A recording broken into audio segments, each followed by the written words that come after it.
صبر اور نماز کے ذریعے مدد مانگو۔ ابن قولیہ اور مسعودی کے مطابق حضرت امام حسین علیہ السلام نے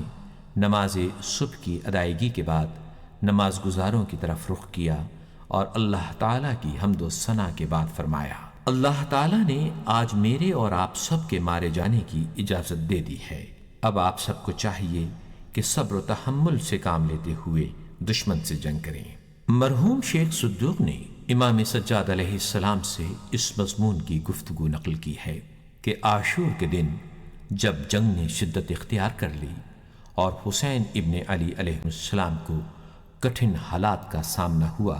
تو امام علیہ السلام کے بعض اصحاب نے دیکھا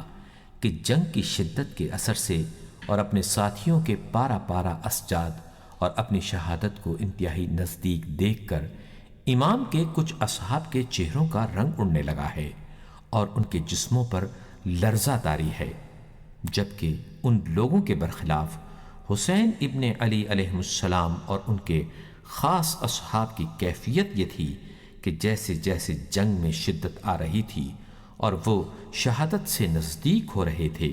ان کے چہروں کے رنگ نکھرتے جا رہے تھے اور ان کے سکون و اطمینان قلب میں اضافہ ہو رہا تھا۔ اصحاب یہ منظر اور غیر معمولی جرأت دیکھ کر متعجب تھے اور امام عالی مقام علیہ السلام کے ملکوتی اور نور سے جگمگاتے چہرے کی سمت اشارہ کر کے کہتے تھے، انہیں دیکھو، انہیں موت کی ذرہ برابر پرواہ نہیں۔ امام علیہ السلام نے جب اپنے اصحاب کا یہ جملہ سنا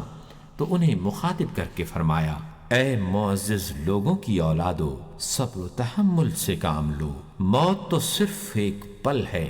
جس کے ذریعے تم سختی اور مشکلات سے گزر کر وسیع و عریض جنت اور اس کی ہمیشہ رہنے والی نعمتوں تک پہنچ جاؤ گے۔ تم میں سے کون ہے جسے یہ بات پسند نہ ہوگی کہ وہ ایک قید خانے سے تم میں سے کون ہے جسے یہ بات پسند نہ ہوگی کہ وہ ایک قید خانے سے نکل کر محل میں منتقل ہو جائے؟ یہ موت تمہارے دشمنوں کے لیے ایسی ہی ہے جیسے انہیں کسی محل سے نکال کر قید خانے اور عقوبت گاہ میں ڈال دیا جائے۔ میرے والد گرامی نے مجھ سے بیان کیا ہے کہ انہوں نے رسول اللہ صلی اللہ علیہ وآلہ وسلم سے سنا ہے